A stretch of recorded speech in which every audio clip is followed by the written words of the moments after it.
I'm Greg Hunter. Welcome to USAWatchdog.com. With us once again, former World Bank attorney Karen Hudes. Karen Hudes, thank you for joining us today on USAWatchdog.com.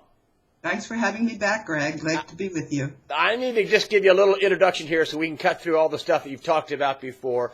20-year veteran in the World Bank. You are an economist. You worked for the World Bank in the legal department for 20 years. When you left for whistleblowing, you were forced out. That you were senior counsel for the World Bank. You have a network of whistleblowers around the world. You're working with government officials, and including about a dozen governors here in the United States of America, about all the rampant corruption, fraud, crime, and shenanigans going on, where basically the powers that be are ripping off the world and impoverishing them. Have I missed anything yet? Well, you might mention the fact that General Dempsey, chair of the Joint Chiefs of Staff, had a town hall meeting on December 2nd and hasn't answered my question. And when you said 10 governors, no, it's all the governors, all the attorneys general, and the county executives. Okay. Well, that's just in the U.S., and I've been dealing with all of the World Bank member countries. That's 188 of them. Fantastic. So where are we in this? I mean, what we're hearing here out here in the regular guy land, where people are trying to get information that they cannot get from the mainstream media. Where are we in this unfolding calamity that is apparent? I mean, you know, we have, you said you were at a town hall meeting with General Dempsey, and you are basically telling him, hey, General, what's going on with the shenanigans going on here that's imploding the country? No, that's not what I told him. Okay. What did you tell him? The World Bank and the IMF are at the very center of the international financial system, and they have a number of roles, and one of their roles is to supervise something called the Global Collateral Account. That's a fancy word for all the wealth of the world.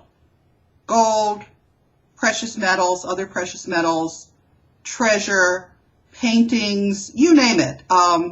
The world's wealth is there for the benefit of humanity.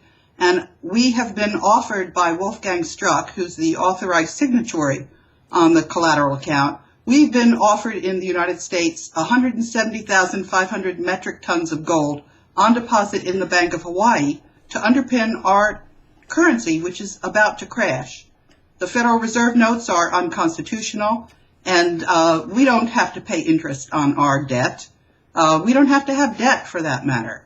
And this is what John F. Kennedy knew full well and had arranged just 10 days before he was murdered, taken out to try to prevent us from doing what it is that we're supposed to do. And what I asked General Dempsey was, I said, if your job is to see to the military strength of the United States, and the currency of the United States is deliberately being kept weak and about to crash for no good reason, what on earth do you think you're doing there?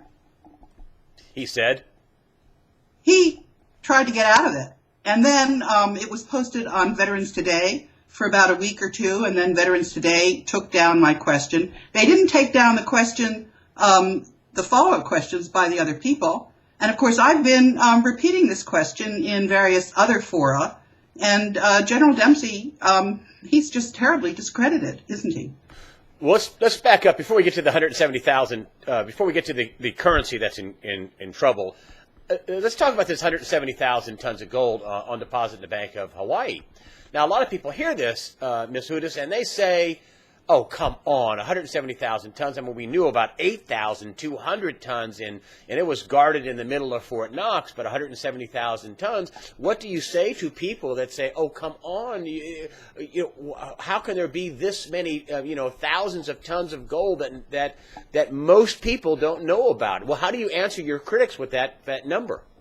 I say that you are totally kept in the dark, and that the mainstream media is controlled by this network of control that's been totally documented by the Federal Institute of Technology, and that you really ought to chide yourself for all of the other things that you're deliberately kept in the dark about. So you shouldn't be surprised that the world's wealth is hidden from you when so much else is hidden from you. That's the first thing I say, for starters.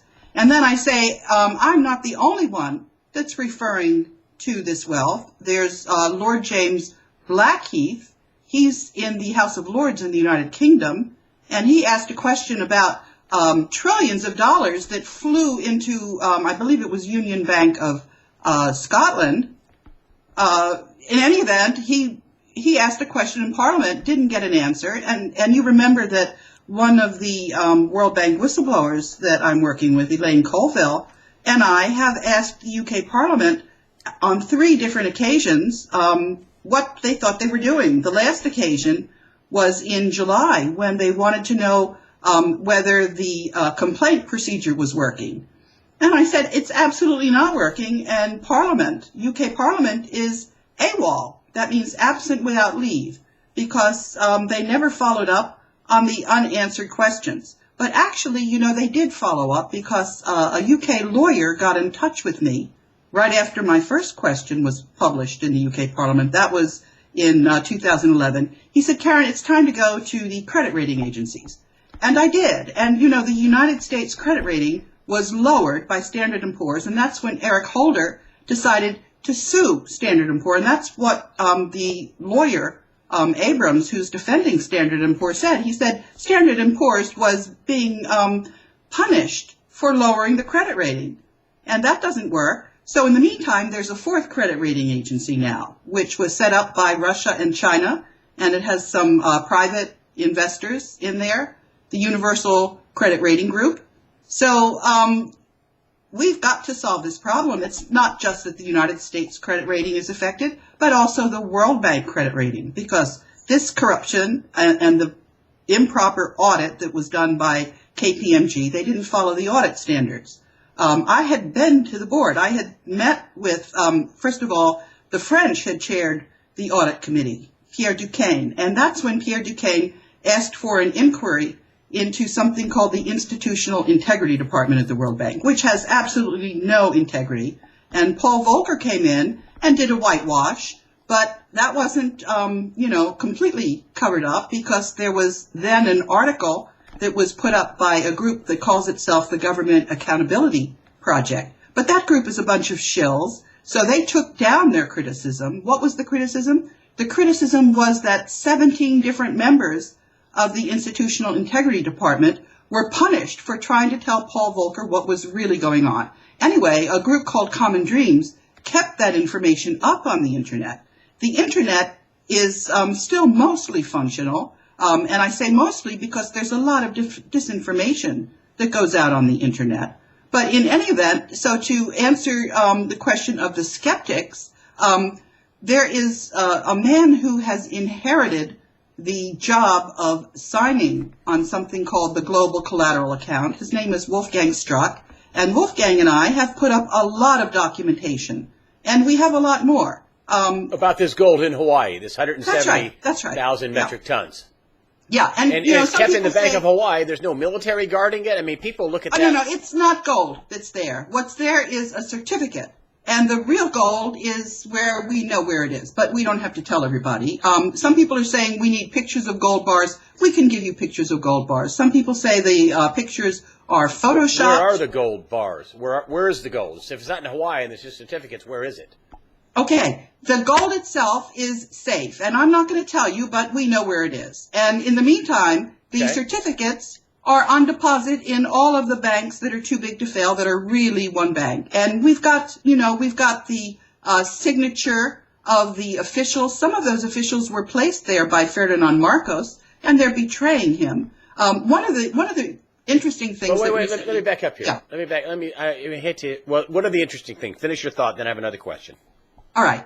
As I said, it's not just gold. This is the wealth of humanity. It's also paintings. And recently, there were 4 paintings, one of them by Monet, the water lilies, I believe it was, that Ferdinand Marcos's, or Imelda Marcos's maid tried to sell, and she was convicted of theft. And anyway, so I got in touch with the lawyers there, and I said, those paintings are actually part of the Global Collateral Account. We're the ones. Humanity is the one that's entitled to those paintings. And Wolfgang is asking me to follow up on that matter. Also to help educate people about the legality, the structure of where the world's wealth is. It's for benefit of humanity. Now let's back up to the currency. You said the currency, the United States dollar, is teetering on a collapse. There are all kinds of reports out and rumors out that we have 4 dead bankers here just happened to, commit suicide. One with a nail gun. One decided to throw himself off the 33-story of J.P. Morgan. Another one at Deutsche Bank hung himself. Another guy blew his brains out up in the Pacific Northwest. We've had 4 different bankers commit suicide, and there are all kinds of theories out there, like they were getting ready to join your whistleblowing, cadre of people to start blowing the whistle on all this corruption. Also, that it appears that you just said, and other people are saying the same thing, the U.S. dollar is teetering on insolvency. Tell us how bad the U.S. dollar is, and can you join together these bankers that are killing themselves? Yes. One of the groups that I've been working with, I've been working with a lot of people. Humanity is actually united and pulling together. And that includes the militaries, by the way. One of the whistleblowers that joined me is a guy named Michael O'Bannon. That may just be, a pen name, but he wrote a book, and the summary of the book is very, very interesting. It says that this world corruption depended on 2 things. It depended on complete secrecy of this structure of control. That didn't happen, obviously. We've documented exactly who's complicit. The Knights of Malta, the secret societies.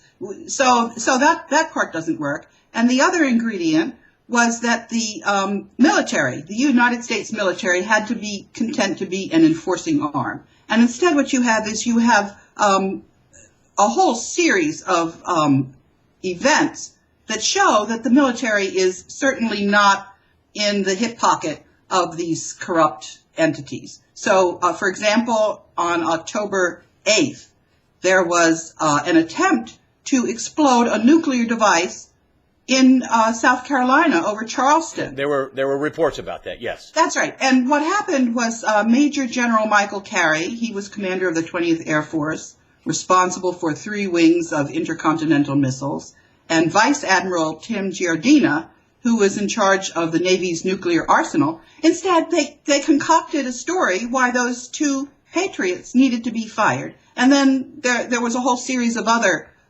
military officials that were fired. And this, it was pretty clear what happened. But it looks like the bad guys are winning. I mean, it looks like they're winning. I mean, J.P. Morgan just paid another $614 million. Last week, Bank of America settled for $8.5 billion. All of them are surrounding allegations of fraud. I mean, J.P. Morgan has been at the center of fraud. There's Forex, fraud, being alleged over in the UK. Baffin's doing an investigation on all the gold and the price rigging. It just looks like we're losing. Looks like things are going to blow up. What say you? Okay, let's go back to the military. Okay. Let me tell you about my connection with the military. Oh, you got to talk about the currency. You were going to bring in the bankers killing themselves in the currency. Yes. All right. Let's get that in there first. So I mentioned able danger. Let me just finish that part. Okay. There are 2 ways of getting people inside the matrix, people call it, to comply. One is through honeypots. Yeah? You know what a honeypot is? That is where people can't help themselves being attracted to affairs. In fancy hotels with 2-way mirrors, they get exposed. Okay, that's one way. And the other way is through giving them huge salaries. So, this carrot and the stick. And it may quite likely be that these people were cornered and they had nowhere to go. So some of this may have been suicide because they just had nowhere to go. And that's very common. What about the currency? You said the U.S. dollar is teetering on insolvency. Yes, I just put up an interview with Antal Fekete, who's a Hungarian economist in the monetary specialty. He's well known. Yes, talking about how you can tell, just measuring how the paper currencies are about to crash. You can look at whether the difference in the price of gold for immediate delivery and future delivery is positive or negative. If it's negative, that's called gold backwardation. That's one way. In other words, gold you buy today is more expensive than gold you could buy 3 months from now. That's right. And another way is the amount of gold that's disappearing from COMEX. That's also a problem. Another way is whether the central banks that used to lease their gold are still leasing it. No, they're not. That became impracticable because the banks would not get their gold back at the end of the lease term. And then there's the problem about Germany asking to repatriate its gold and being told that it would take 7 years, and then not even the Federal Reserve not even complying with that schedule. So you can tell that gold is, as Untitled puts it, is going into hiding. But the fact of the matter is, let's go back to what we were talking about, the gold that's cloaked in secrecy in the collateral account. And as I said, the IMF and the World Bank have a function of supervising that gold. And we, Wolfgang Struck and I, have allocated the gold. It's not just to the United States, it's to all the countries of the world. And so I am in touch with the officials in all of those 188 countries and with the people in those countries who don't want to continue to pay interest on their debt, which is a huge scam. There's no reason for that. So once people understand the scam is over. That's why I'm optimistic. And because the militaries, in the meantime, are keeping order. And so I didn't finish telling you about my connection with the U.S. military. Chuck Hagel, when he was a senator in 2008, had written a book, and I went to his book signing, and I confronted him. I had also met with his staff member, and, I spoke to him about this very accurate power transition model, which was predicting that the United States was going to lose its leadership if we didn't separate ourselves from this corruption. And it turns out it's not just the United States that's been captured in this system. The Bank for International Settlements, it's got central banks in all of these different countries. That's part of this scheme of, it's a Ponzi scheme. And anyway, so I have been working with the people inside the Department of Defense that know about this power transition model, which says that the United States is at a fork in the road. And actually, it turns out that it's not just the United States, it's all of humanity. Either we take back our gold and our legality, and we tell this group that thinks it's above the law that it is not above the law, or we can kiss ourselves goodbye. Humanity will not continue. We will have World War III. And it's very clear. The militaries, the three militaries, this is what Michael O'Bannon wrote me. He said that the United States military, the Russian military, and the Chinese military are all working together to eradicate this world corruption so that humanity can continue. And that's where we are. And I can document every single thing I'm saying, and you should read Michael O'Bannon's book. It's a real eye-opener, and I can make that available to your readers. How close are we to some sort of breakout where the price of gold starts climbing back up in relative to dollars? I mean, if all the currencies are, and I want to get back into that, with Dr. Fekete said that you could tell that the currencies are all in trouble. And tell me about what could happen if this thing doesn't get fixed. What is the I'm hearing that the United States dollar is going to be devalued, that there could be $2. People like Jim Willey, who's got a PhD in statistics at Golden Jackass, he's talking about there could be a trade dollar in a domestic dollar, and that we could have big inflation no matter what how you cut it. I mean, it looks like the currency of the worlds are in big trouble, particularly the world's reserve currency. Also, there's been members in China openly, big name people who have been in the World Bank, chief economist, I think his name is Lin, who's in China, saying that the United States dollar should no longer be the world's reserve currency. What kind of peril do we have for the U.S. dollar in the U.S. if the dollar is no longer the world's reserve currency? Well, I have a very good document which shows what this quantitative easing has done to the strength of the dollar. Quantitative easing, that's just a stupid word that the Fed invented to try to bamboozle everybody. They're just printing dollars, without any backing, as if it had no effect. And of course, it does have effect. So you can see in the graph what the flood of dollars is. You can see what the treasuries that have been buying the dollars are now doing. The only one buying the dollars, as far as I can see now, is the U.S. Treasury, the Federal Reserve notes. Yeah. So, and there are some statements in there about how it was intentionally done to try to crash the dollar. They're trying to weaken the United States, as if we would sit back and let them get away with it. No, this isn't happening. You say the Federal Reserve is trying to weaken the dollar. Why hasn't Yes, they're traitors. They're traitors. They are not owned by the U.S. government. They are part of this network of control. And why would we let them do this? Of course we wouldn't. That was the point that I was confronting General Dempsey with. Why are we going to sit back and let them get away with it? No, we're not going to. It looks like we're losing, though. I don't mean to. I want to be devil's advocate. These are the questions people are asking. People are sitting there going, "We've got Forex scandals over in UK. Nothing's happening with the LIBOR scandal. The German regulators are going into gold price fixing. They say it could be, the charges are, it could be worse than LIBOR. You got J.P. Morgan paying another big fine just last week, $614 million. Not a single banker has gone to jail. Not a single big banker has gone to jail. Bank of America the week or 2 weeks before, $8.5 billion in settlements for mortgage securities fraud everywhere. Money laundering for drug cartels, admitted money laundering for terrorists, HSBC, Standard Charter, Deloitte Consulting. The list goes on. It's unbelievable. The fraud is unbelievable. Stories out of Europe about how corruption is off the charts. Not a single person has gone to jail. Eric Holder said in the last year or two that if they did prosecute the bankers, it would crash the system. It just looks like we're losing. It looks like we're headed for a black hole of financial ruin. What say you? Well, Greg, I have a very good answer for all of that. Okay. And that is, if you look at this power transition model, which is 90 to 95% accurate, you can look at the literature on this model, and you can look at the indicators that it's correct. We didn't have a nuclear war in Syria.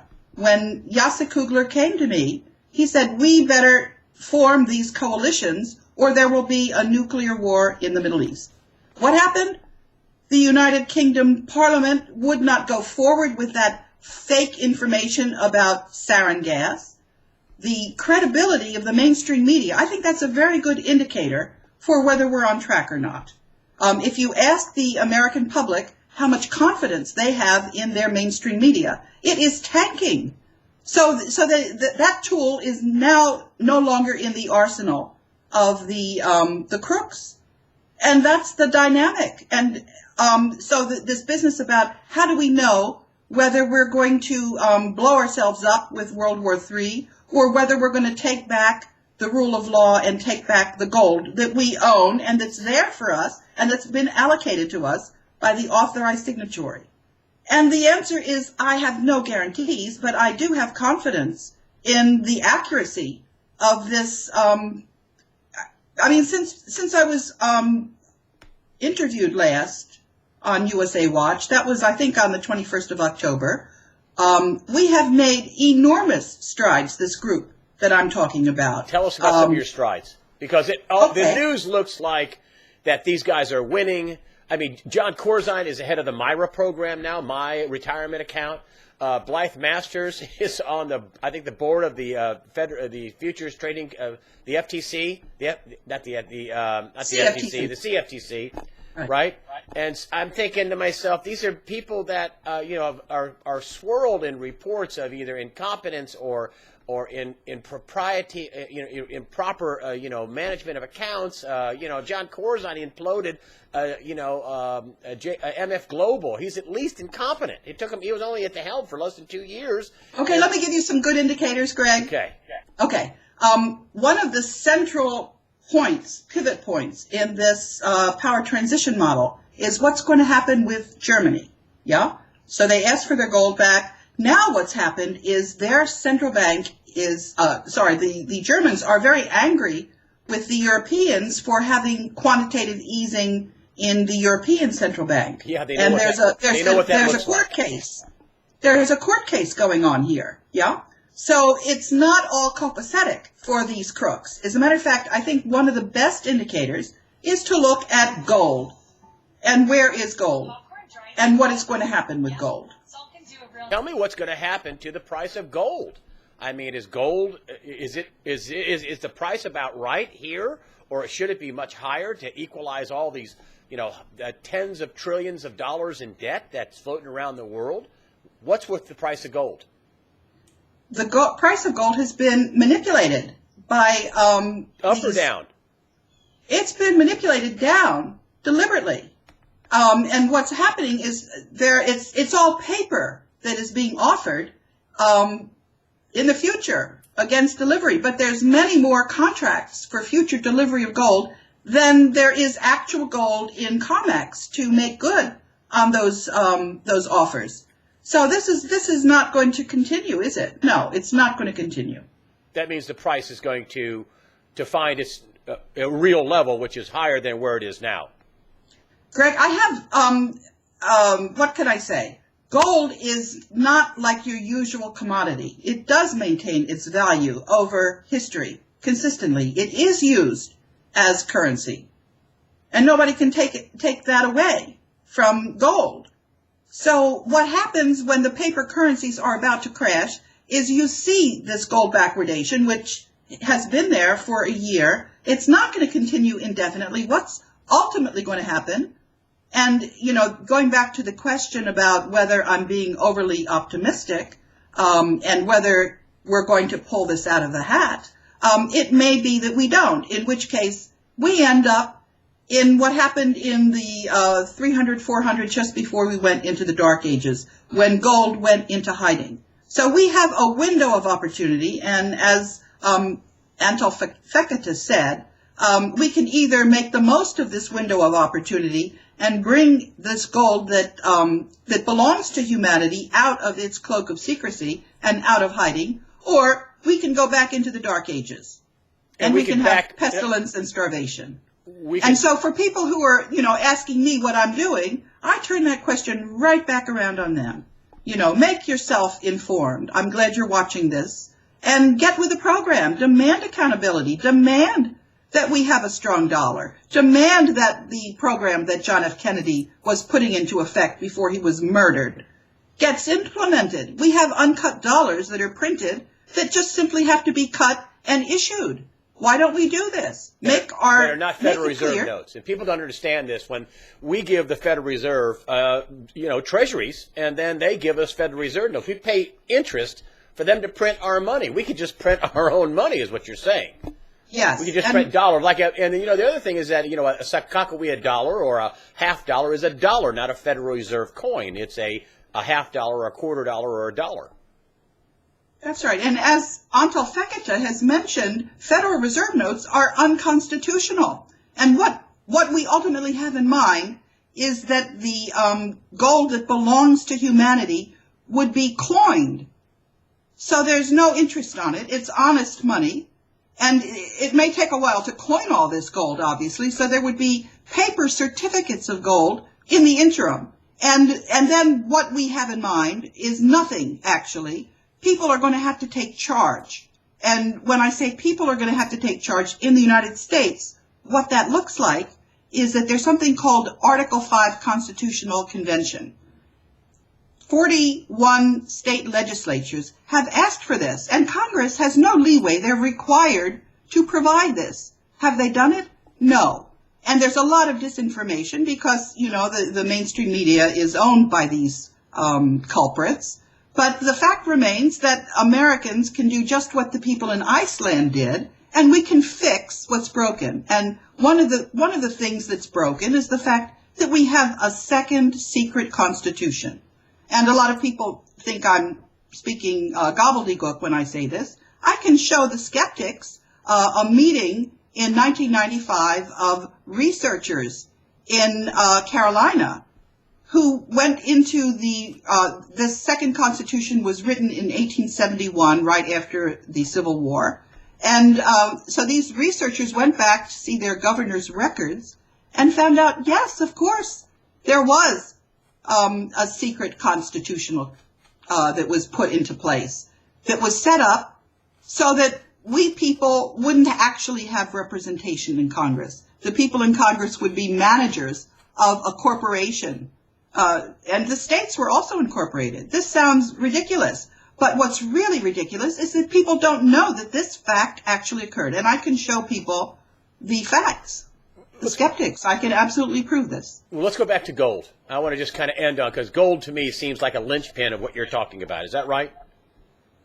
Yes, because it shows the value. But, you know, when people we are can also make saying, money where off is of the the gold? They say that the gold couldn't exist. I can show you how clear it is that the gold exists by showing you the charlatans that are trying to steal it from humanity illegally. You've got the Office of International Treasury Control that said they were entitled to it. You've got Swiss Indo that said they were entitled to it.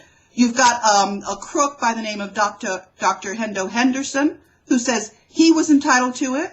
And then you've got a fool named James McBride who said he was entitled to it. So if there was no gold, why did they set up all these elaborate schemes to steal it? No, it's there. It's very much there. So let's talk about the currency being in trouble. How close are we to having a currency crisis? You're saying that you can tell that you're close to a currency meltdown, a global currency meltdown because of gold. How close are we to a currency meltdown?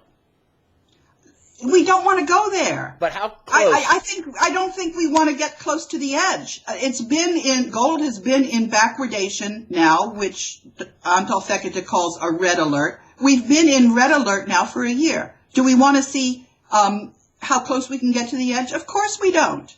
Why would we? It's time for us to take back our gold. And if we do go over the line, what happens? We go into the Dark Ages, just like we were in the 400s. Civilization breaks down. We can't pay for our international trade. Oh, that's profound. That means people would be bartering. No, there's no time to barter. Think about the goods would not even be available in the stores. People wouldn't want to sell them. Everybody would hoard everything they had. Everything. They would hoard That's water, right. Food, tools. They would hoard capital. They would hoard gold. Would the currency be worth anything? Would dollars be worth anything? Would they work for a while?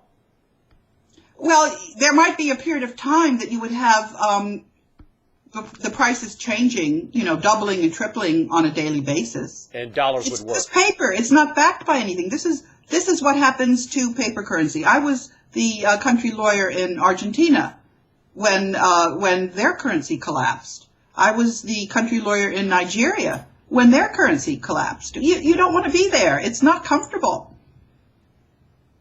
Karen Hudes, former World Bank attorney, thank you for coming on and enlightening us, and we are all polling for you. I hope you come back and give us a progress report about what's going on. Okay? Thank you. And thank you for answering the tough questions about the gold, the skeptics. Thank you very much for not being angry about me asking you about these. I've tried to hit the questions that people wanted me to ask you when you got in front of me via Skype and to ask you these questions. And thank you. That I appreciate you not being upset and angry about it. Thank you. Thanks for having me, Greg. Anytime.